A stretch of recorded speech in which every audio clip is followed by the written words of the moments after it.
নমস্কার, machine shop practice on ক্লাসে আছি। আমি মিতালি ঘোষ, হোপ পলিটেকনিক ইনস্টিটিউটে মেকানিক্যাল ডিপার্টমেন্টে আছি। তো বিষয় কোড 67022। আজকে আমাদের যে পাঠের বিষয় সেটা হচ্ছে ড্রিলিং মেশিন, ড্রিল মেশিনের শ্রেণীবিভাগ, মেশিনের যে কার্যাবলী সেগুলো, আর ড্রিল মেশিনের অপারেশন। এই টপিকসগুলো নিয়ে আমরা আজকে জানবো। এটা হচ্ছে মেকানিক্যাল দ্বিতীয় পর্বের একটি সাবজেক্টের হচ্ছে একটি চ্যাপ্টার। তো চ্যাপ্টারের কিছুটা অংশ আমরা আলোচনা করছি। ড্রিলিং মেশিন, ড্রিলিং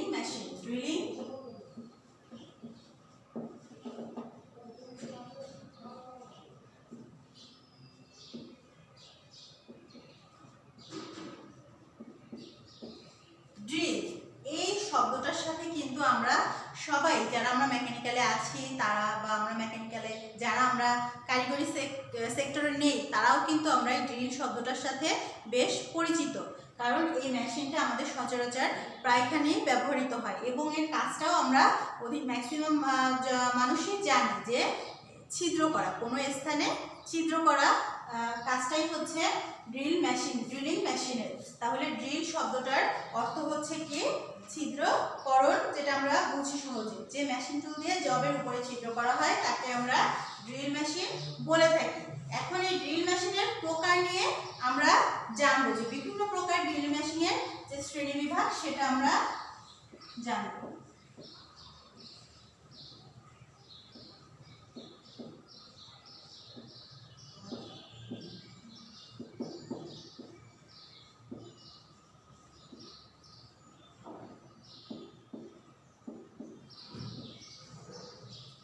ড্রিল মেশিনের শ্রেণীবিভাগ।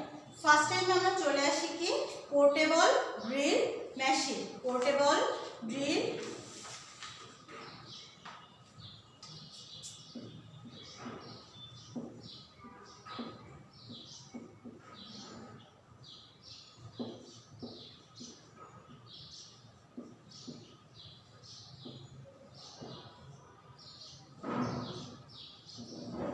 Portable drill machine. আমি বিস্তারিত লিখছি না, আমি আলোচনা করছি, যেহেতু তোমাদের বইটা অনেক সুন্দরভাবে দেওয়া আছে। আমি জাস্ট একটু তোমাদের ধারণা দেওয়ার জন্য কিছুটা বলার চেষ্টা করছি যে যে সকল ড্রিল মেশিনকে এক স্থান থেকে অন্য স্থানে বহন করা যায়, যে ছোট আকৃতির আমরা যে মেশিনগুলো দেখে থাকি তা হচ্ছে যে হ্যান্ড ড্রিলও আমরা বলে থাকি, যে হ্যান্ড ড্রিল কিন্তু পোর্টেবল ড্রিল মেশিনের একটি প্রকার। পোর্টেবল ড্রিল মেশিন আবার কয়েক প্রকার আছে, যেমন hand drill machine, ratchet drill, best drill machine, electric drill machine, এগুলো সবই হচ্ছে পোর্টেবল ড্রিল মেশিনের এক একটা হচ্ছে প্রকার।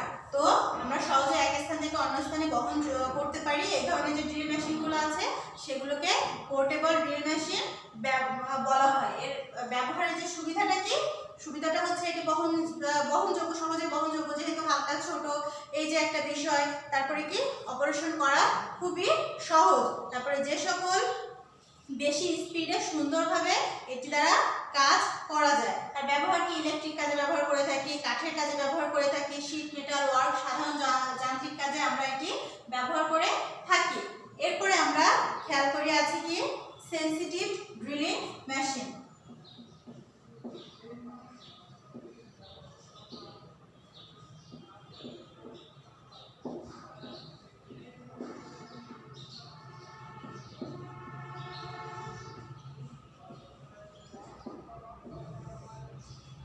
সেন্সিটিভ ড্রিলিং মেশিন, এটা কি এ ধরনের ড্রিল মেশিন ঘুরন্ত ড্রিল বিটকে হাত দিয়ে ফিট দেওয়া হয়। ঘুরন্ত যে ড্রিল বিটটা এটা কি একটু লম্বা মতো হয়, আর এই সেন্সিটিভ ড্রিল মেশিনটা কি হচ্ছে যে ড্রিল বিটটা সেটা হাত দিয়ে আমরা ঘুরিয়ে ফিট দিয়ে থাকি।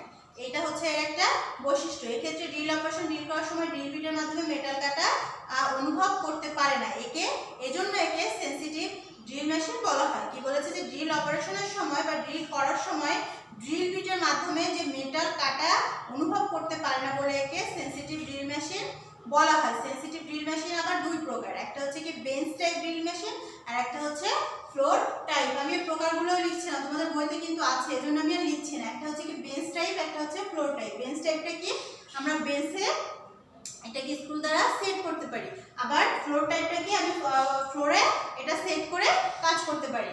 এটা হচ্ছে সেই দুই প্রকার। আর এরপরে আমরা খেয়াল করে আছি কি upright drill machine.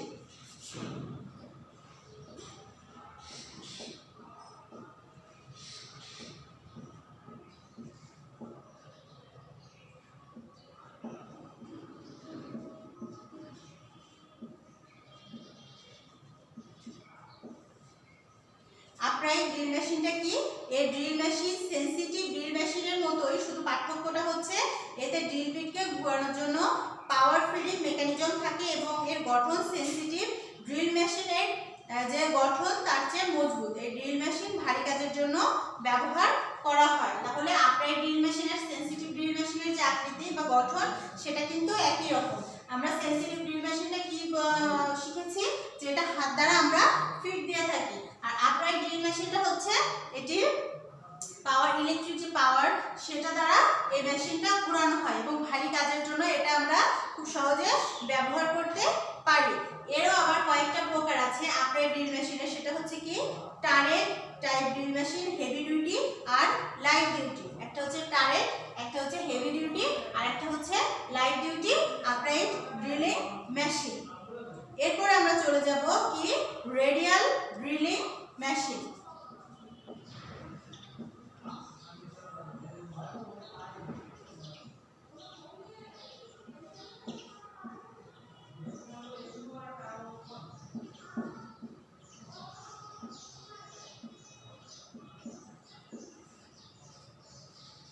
Radial drill মেশিনটা কিরকম কাজ করে?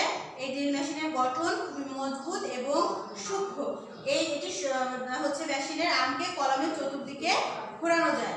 এই যে রেডিয়াল ড্রিল মেশিন, আমরা ড্রিল মেশিন কিন্তু সবাই দেখেছি, আমাদের ল্যাবেও আছে, তোমরাও দেখেছো।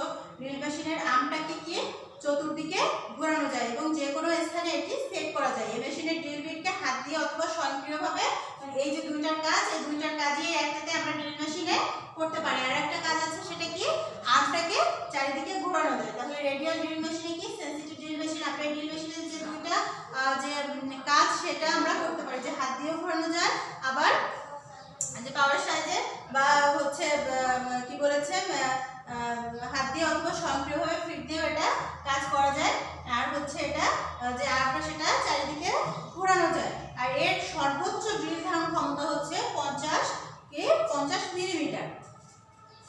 আমার বড় ধরনের যে কার্যবস্তুতে বহু সংখ্যক ছিদ্র করার জন্য আপরাইট বা ভার্টিক্যাল ড্রিল মেশিনের সমস্যাগুলো দূর করতে এই যে ড্রিল মেশিনটি এটি ব্যবহার করা, এই যে রেডিয়াল ড্রিল মেশিনটি এটি ব্যবহার করা হয়। এটি সবচেয়ে হচ্ছে বড় এবং বহুমুখী, বড় মাপের ড্রিল, ট্যাপিং ইত্যাদি কাজে এটি রেডিয়াল ড্রিল মেশিনটা আমরা ব্যবহার করে থাকি। এরপরে আমাদের আছে হচ্ছে কি গ্যাং ড্রিল মেশিন।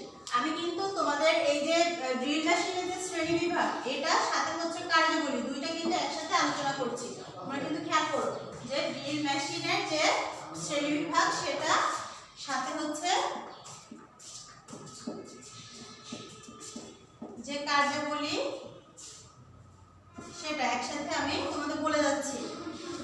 এরপরে আমাদের আছে কি যে গ্যাং ড্রিল মেশিন।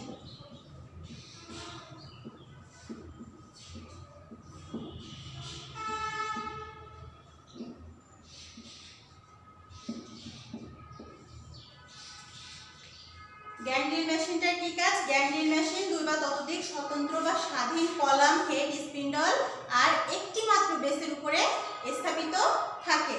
এতে কি দুই বা ততোধিক কি থাকে? স্বতন্ত্র বা স্বাধীন কলাম, বেড, স্পিন্ডল এগুলো থাকে, যেটা একটি মাত্র বেসের উপরে বেস থাকে, যে ভিত্তি থাকে একটি মাত্র বেসের উপরে এটি হচ্ছে স্থাপিত থাকে।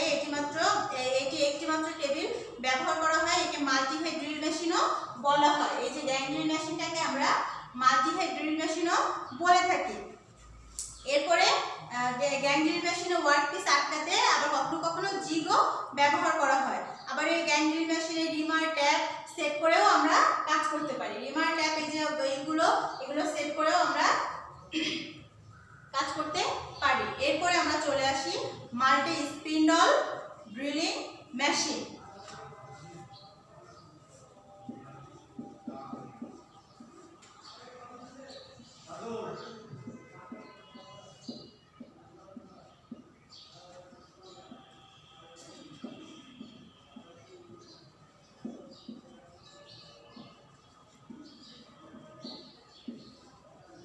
মাল্টি স্পিন্ডল ড্রিল মেশিন, আমরা কিন্তু নাম শুনেই বুঝতে পারছি যে এর ব্যবহারের কিছুটা বিশেষত্ব আছে। এই ধরনের ড্রিল মেশিনের একটি ড্রিল হেডে কতগুলো স্পিন্ডল সংযুক্ত থাকে, যেহেতু এখানে বলা আছে কিন্তু মাল্টি। এজন্য এখানে ড্রিল মেশিনের যে হেডে স্পিন্ডল সেখানে অনেকগুলো স্পিন্ডলই হচ্ছে সংযুক্ত থাকে। আর এই স্পিন্ডলগুলো একটি মেইন স্পিন্ডল দ্বারা পরিচালিত হয়। যে অনেকগুলো স্পিন্ডল থাকে সেটা একটি মেইন স্পিন্ডল দিয়ে আমরা কি করি সংযুক্ত দ্বারা পরিচালিত করি। আর হচ্ছে এই স্পিন্ডলগুলোতে বিভিন্ন সাইজের drill bit, trimmer, tap set করে একটি নির্দিষ্ট সীমার মধ্যে বিভিন্ন কাজ আমরা সম্পাদন করে থাকি। ব্যাপক উৎপাদনের ক্ষেত্রে আমাদের যখন আমরা অধিক উৎপাদন করব তখন আমরা এই মাল্টি স্পিন্ডল ড্রিল মেশিনটাই বেশি ব্যবহার করে থাকি। এরপরে আমরা আসি যে অটোমেটিক প্রোডাকশন ড্রিলিং মেশিন।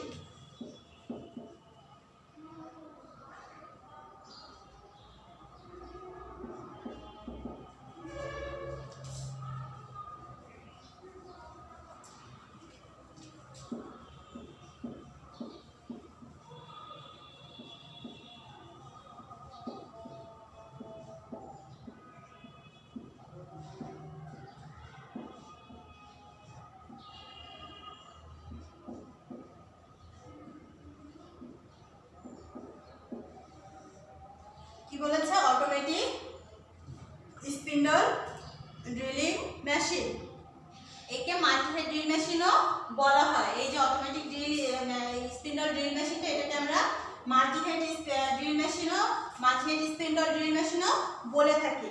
আর হচ্ছে এই মেশিনের বিশেষত্ব হলো ওয়ার্ক পিসের বিভিন্ন দিকে ব্যবহার করা যায়। স্পিন্ডলগুলোকে ওয়ার্ক পিসের বিভিন্ন দিকে ব্যবহার করা যায়। এটা হচ্ছে অটোমেটিক স্পিন্ডল মেশিনের ড্রিলিং মেশিনের যে বিশেষত্ব সেটা। তাহলে আমরা এখানে কিন্তু ড্রিল মেশিনের শ্রেণীবিভাগ দেখলাম, যে 6টা 7টা যে দেখলাম এগুলো তোমরা অবশ্যই বিস্তারিত সুন্দর করে শিখে রাখবা। এরপরে আমরা চলে যাব যে ড্রিল মেশিনের কি আছে অপারেশন। আমি এখানে লিখছি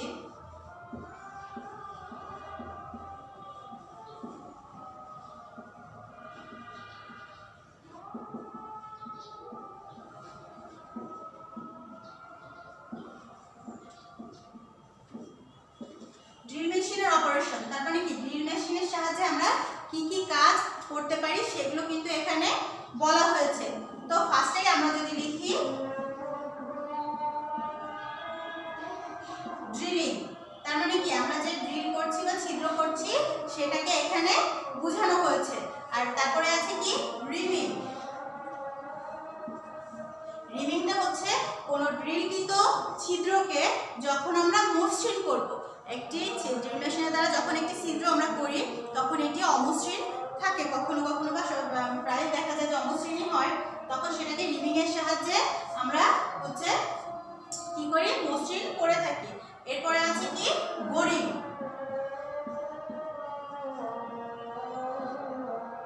বোরিংটা কি ড্রিল করলে কি একটা ছিদ্র যদি এরকম ছোট হয়, বোরিং করলে কি হবে, বোরিং করার মাধ্যমে এটা আমরা আরো বেশি বড় ছিদ্রতে তৈরি করতে পারবো। মানে ওই মানে ফার্স্ট টাইম ড্রিল করার পরে যখন ওই স্থানটা আরো বেশি বড়ভাবে ছিদ্র করতে হবে তখন আমরা সেটাকে বোরিং টুলের সাহায্যে করে থাকি। তারপরে আছে কি কাউন্টার বোরিং। কাউন্টার বোরিংটা কি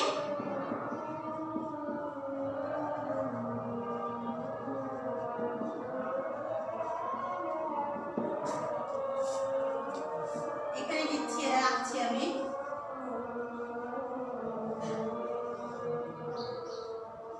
দেখা যাচ্ছে এই যে স্থানটুকু আমি বোরিং করেছি, এই যে স্থানটুকু আমি বোরিং করেছি। এখন প্রথমে ড্রিলিং করে তারপরে আমি কি করেছি বোরিং করেছি। এবার যখন আমি কাউন্টার বোরিং করব তাহলে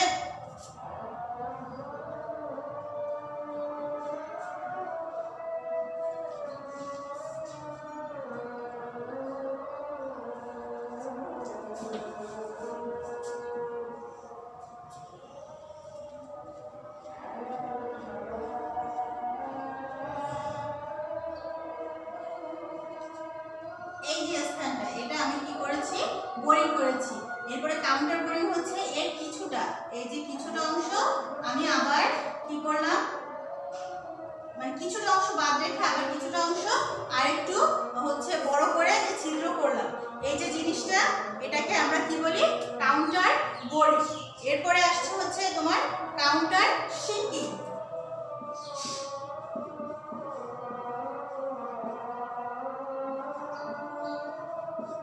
কাউন্টার সিঙ্কিংটা কি? এই যে বোরিং করা স্থানে এই যে জিনিসটা, এটা হচ্ছে আমরা ভি করে আবার পুনরায় যখন কাটবো, যে একটা ভি আকৃতির হবে বোরিং করা, ওইটার উপরের অংশটা, পুরোটা কিন্তু না, এই যে পুরোটা কিন্তু না, কিছুটা অংশ সাথে নিয়ে যখন আমরা ভি আকৃতির করব, সেটাকে আমরা কি বলি? হচ্ছে কাউন্টার সিঙ্কিং। এরপরে আছে ট্যাপিং, যে একটা ড্রিলকৃত স্থানে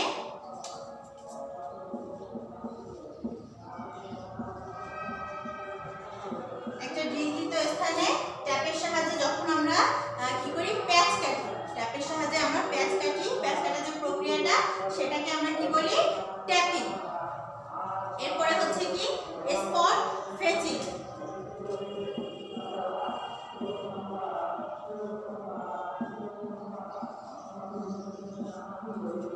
স্পট ফেচিংটা কি? যে কাউন্টার বোরিং করার পরে যেখানে বোল্টের হেড যে জায়গায় বসবে, সেই জায়গায় পরিষ্কার সমতল ও মসৃণ করার প্রক্রিয়াকে স্পট হচ্ছে ফেচিং বলে। তার মানে কি? Counter boring. এই যে কাউন্টার বোরিংটা আমরা করেছি, সেই কাউন্টার বোরিং করার পরে যেখানে বোল্ট বসবে সেখানটা পরিষ্কার করে নেওয়ার যে এটা, সেটাকে স্পট ফেচিং বলা হয়। তারপরে একটা আছে কি? Tree panning. ট্রি প্যানিংটা হলো টুলসের বৃত্তীয় মানে গোলাকার যে ঘূর্ণনের মাধ্যমে কোনো বস্তুকে কেন্দ্রে নীরদ বেলনাকার ও বলয়াকার যে খাত তৈরি করা হয়, সেটাকে বলা হয়।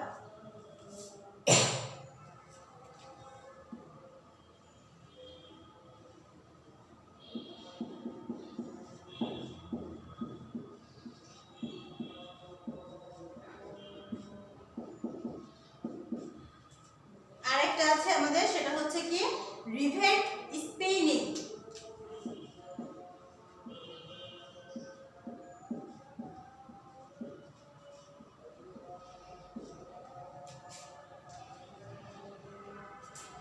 রিভেট স্পিনিংটা কি? এটা চাপ প্রয়োগ করে ঘূর্ণনের মাধ্যমে দুটি জবকে একত্রিত করার একটি প্রক্রিয়া, যেটা ছোট ছোট কাজের জন্য আমরা এই অপারেশনটা ব্যবহার করে থাকি। কি বলেছে? যে চাপ প্রয়োগ করে অথবা ঘূর্ণনের মাধ্যমে দুটি জবকে একত্রিত করার একটি প্রক্রিয়া হচ্ছে রিভেট স্পিনিং। আমরা ছোট ছোট কাজে এইটা ব্যবহার করে থাকি। এরপর আমাদের এই ছিল আমাদের যে ড্রিল মেশিনের অপারেশন, সেটা। তো শিক্ষার্থীরা তোমরা খেয়াল করো, এই যে অপারেশন, এটাও কিন্তু খুবই ইম্পর্টেন্ট একটি প্রশ্ন। তোমরা অবশ্যই এটা অনেক সুন্দর করে পড়বা।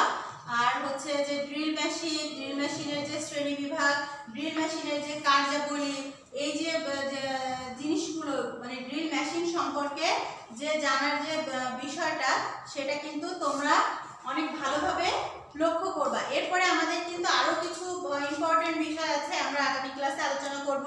যেমন ড্রিল মেশিনের যে প্রধান অংশগুলো আছে, একটি ড্রিল মেশিন সম্পর্কে আমাদের বিস্তারিত জানতে গেলে যে বিষয়টা চলে আসে, সেটা আমরা অবশ্যই, তোমরা এগুলো তো সুন্দর করে পড়বাই, প্লাস ওই যে ড্রিল মেশিনের যে একটি ড্রিল মেশিনের চিত্র আছে, সেখানে যে প্রধান অংশগুলো নিয়ে বিস্তারিত আলোচনা করা আছে, সেগুলোও কিন্তু তোমরা খুব ভালোভাবে দেখবা। আমি আগামী ক্লাসে ওই বিষয়গুলো নিয়ে আলোচনা করব। তোমাদের দেখা থাকলে কি, আমি যখন পড়াবো তখন তোমাদের বুঝতেও সুবিধা হবে। আর আমি কিন্তু বারবার বলছি যে তোমরা পরীক্ষা করে টেনশন করো না, তোমরা পড়াশোনা করতে থাকো, পড়াশোনা করো, পরীক্ষা হলে পরীক্ষা দিও।